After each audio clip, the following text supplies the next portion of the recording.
Hi everybody, Random Reviews here. Happy New Year. It is officially January 2013. Wow.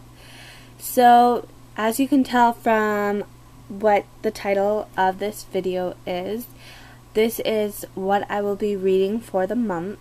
And I have one crossover novel at about 4 days in December that I'd finished my books that I'd picked out to read. So I just picked up a smaller one to read and I didn't get finishing it. It is The Adventures of Sammy J by Thornton W. Burgess. And it's very short. I only have about 4 or 5 chapters left, as you can tell from where my bookmark is. So that's the only crossover novel that I have for this month. And my theme for this month, I decided since it's January and I was looking through what I had to read in my own collection that I haven't read before, I actually found some classics. So I decided that I would make January my classics month. So the first one that I'm going to read is Where the Red Fern Grows by Wilson Rawls. This is about a boy and his 2 dogs, and it says on the front, for the millions who loved The Incredible Journey and Old Yeller, a heartwarming tale of adventure and friendship you'll never forget.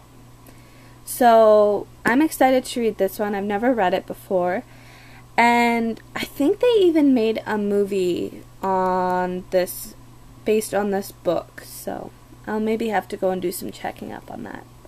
The next one is actually going to be my introduction to Arthurian legends in writing.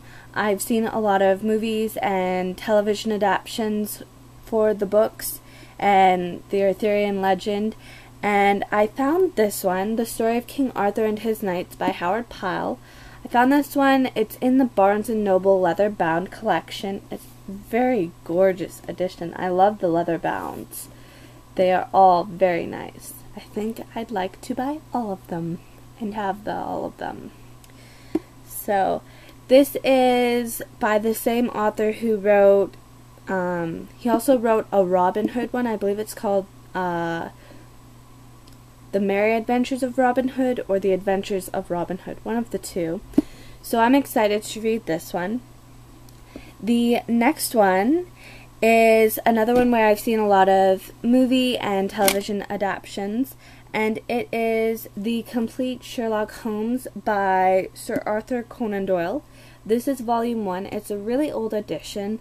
This was actually my grandfather's edition, and I'm not going to be reading the entire volume 1 of Sherlock Holmes. I'm only going to read the first story where Sherlock Holmes is in, which is actually a novel, not a short story, and it is A Study in Scarlet, and it's not too long. Like, for a novel, you'd kind of think it would be longer, but A Study in Scarlet is only 88 pages long, so it's not too long. It shouldn't take me too long to get through, and I thought you guys would like some interesting information. I actually was looking up this one and one other one on Wikipedia, and A Study in Scarlet was written in 1886. It was published in 1887 in the Beaton's Christmas Annual. In 1888, it was put in book format. The story is set in 1881 with significant flashbacks, and Sherlock Holmes the complete collection consists of 56 short stories and 4 full-length novels, and I'm going to be reading the first full-length novel. But A Study in Scarlet is actually the first work of fiction to incorporate the magnifying glass as an investigative tool. Did you guys know that? I didn't. So I'm excited to read that. I will let you guys know what I thought of that one. The next one is Aesop's Fables. I'm not sure if this has the complete collection of Aesop's Fables, but this is the Great Illustrated Classics. I got this a number of years ago, and they have a fable. They have the fable on the one side, and then they've got a picture that goes with the story, and I've kind of just been reading through slowly I'm right here actually. So this one has quite a few that I have never heard before for Fables. So I'm excited to continue reading. Not sure if it's the complete collection, as I said, of Aesop's Fables, but it'll do for now. And the next one that I have is, I can't believe I decided to read this, and it's not even required for school. It is the complete works of William Shakespeare. This is volume 1. This is the first one in 6 volumes. This one is another old edition. It was my grandfather's again. And interesting facts, because this one includes a couple different ones. And I'm actually going to be reading the first one, which is Two Gentlemen of Verona. Not sure if it's the first play. I don't think it's the first play that William Shakespeare wrote, but here we go. Because it is a play, it's not as long reading it.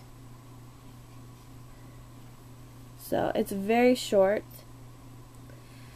But it is called Two Gentlemen of Verona. It is a comedy. It was written between 1950 and 1951.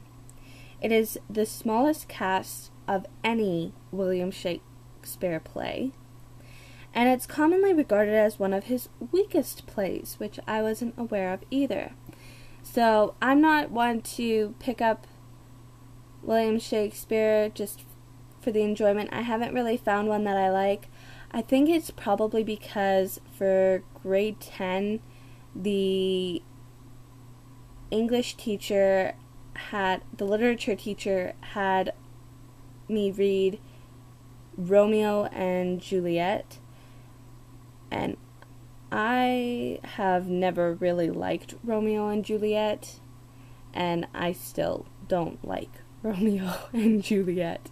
So this isn't going to be the actual first work of William Shakespeare that I'm going to be reading, but it is the first one that I'm going to be reading where it's not required for school. So I hope you guys enjoyed those random facts, as well as what books I will be reading for the month. So there they are. And there's the one crossover novel with it too. So Sherlock Holmes and William Shakespeare, I'm not going to be reading the full book. I'm only going to be reading the first one in the book.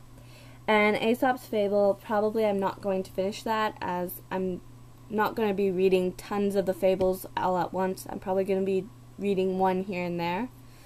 So that is what I'll be reading for the month. And if you guys think any of these are interesting and would like to pick them up and read during the month of January, I highly suggest that you do. So go and pick up a random book and read. Bye, guys.